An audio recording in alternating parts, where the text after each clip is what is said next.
The 2025 Formula 1 season has already been full of surprises, on and off the track. What looked like it would be a pretty normal season has turned into something completely different. We've seen new stars, big names struggling, and unexpected moments no one could have predicted.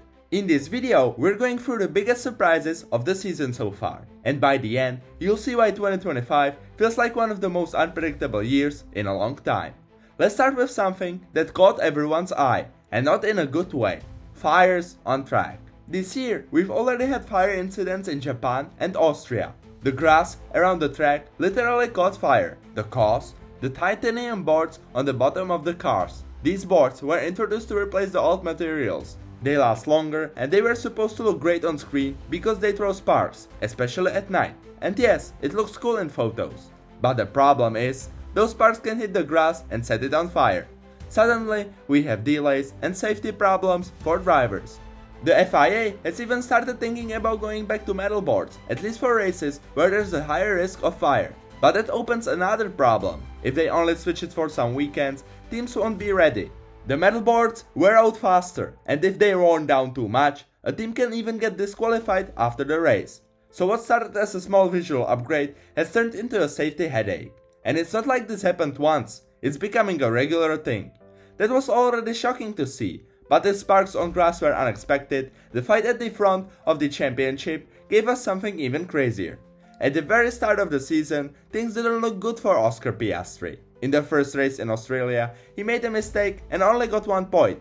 People immediately thought Lando Norris would be the one leading McLaren's fight for the championship. After all, Norris is more experienced and many saw him as the clear number 1 in the team.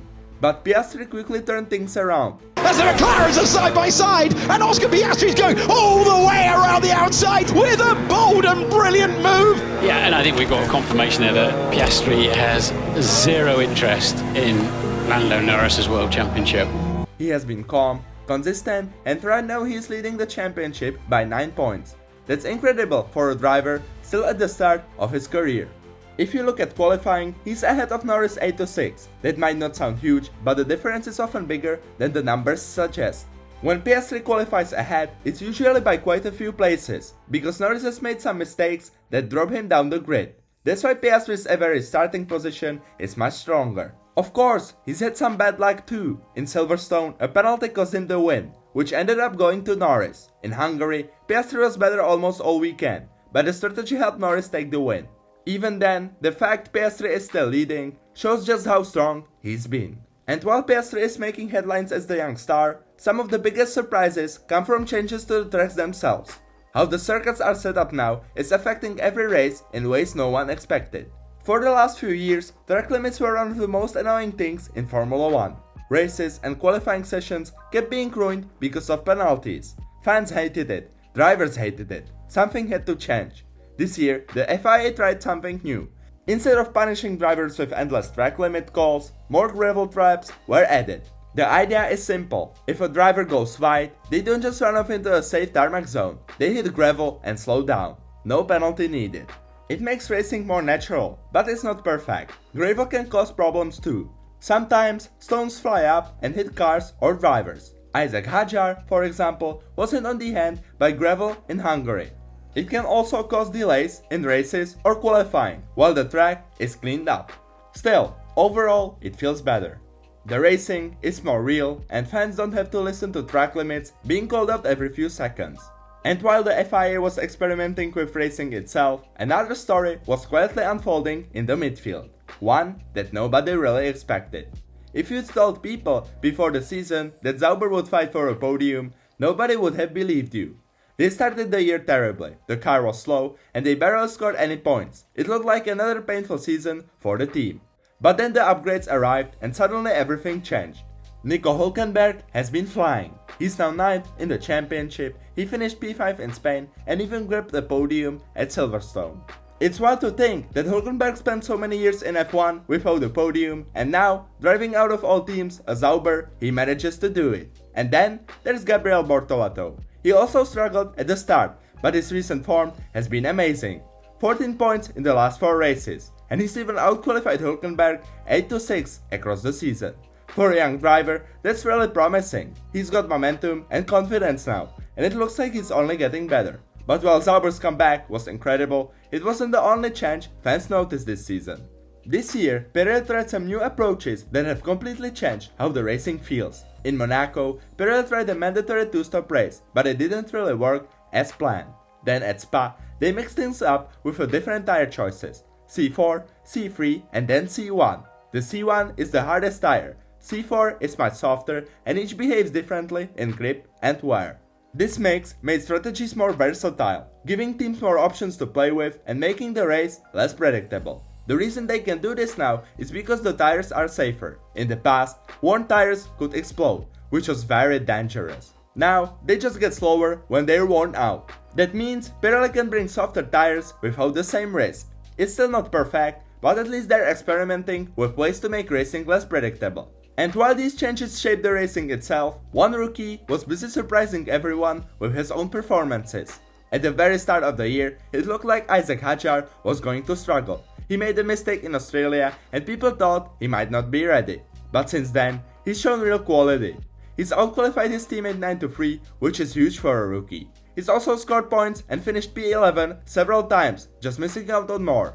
For someone in their first season, that's really impressive. Yes, he's only scored 1 point in the last 5 races, but that doesn't change the fact that he's been racing clean, smart and at a level nobody expected. For many fans, he's already a favorite for Rookie of the Year. But while Hadjar has been a positive surprise, a 7-time world champion has been the opposite. When Hamilton made the big move to Ferrari, fans were excited. Some even thought he might challenge Charles Leclerc straight away. But the reality has been tough. He's losing the qualifying battle 4-10 and sometimes he hasn't even made it into Q3. He still hasn't scored a podium while Leclerc already has 5. That doesn't mean everything has been bad. He won the sprint in China and had good races in Silverstone and Austria. Those moments showed that he still has the magic. But overall, he's clearly struggling to adapt after so many years with Mercedes. Hamilton is also known as an emotional driver. When things go well, he's focused and full of energy. But this season, after some disappointing races, he seemed really demotivated. Maybe things will get better after the summer break, or maybe the real hope lies in 2026, when the new regulations come in. But for now, Hamilton's Ferrari move has not been the fairy tale fans dreamed of. And while Hamilton's struggles have been a big story, nothing shocked the paddock more than what happened at Red Bull. Christian Horner has been the team principal of Red Bull for 20 years. He built the team from the ground up, hired the right people, pushed for the factory, and even worked on the future with the Ford engine deal. Then suddenly, he was gone, fired. The team replaced him with Laurent Mekies, who has a completely different style. Horner was more of a politician, working in the background. Mekies is more focused on racing itself. The changes already shaken Red Bull's stability, and their performance has started to dip. Hungary was a good example of that. In addition, after Horner left, Jos Verstappen, who had been very critical before, suddenly seemed much calmer and even happier. It's strange timing, to say the least. So to sum up, Horner's exit has already shaken Red Bull, leaving a team that once seemed untouchable looking uncertain. And that's part of why 2025 has turned out to be such an unpredictable season. What fans thought would be a fairly standard year has instead been full of surprises, unexpected twists, and moments that nobody saw coming. So while we've already seen plenty of surprises, the biggest story might be how these moments are reshaping the championship itself. What seemed certain at the start of the year is no longer so, and that uncertainty is what makes 2025 truly fascinating.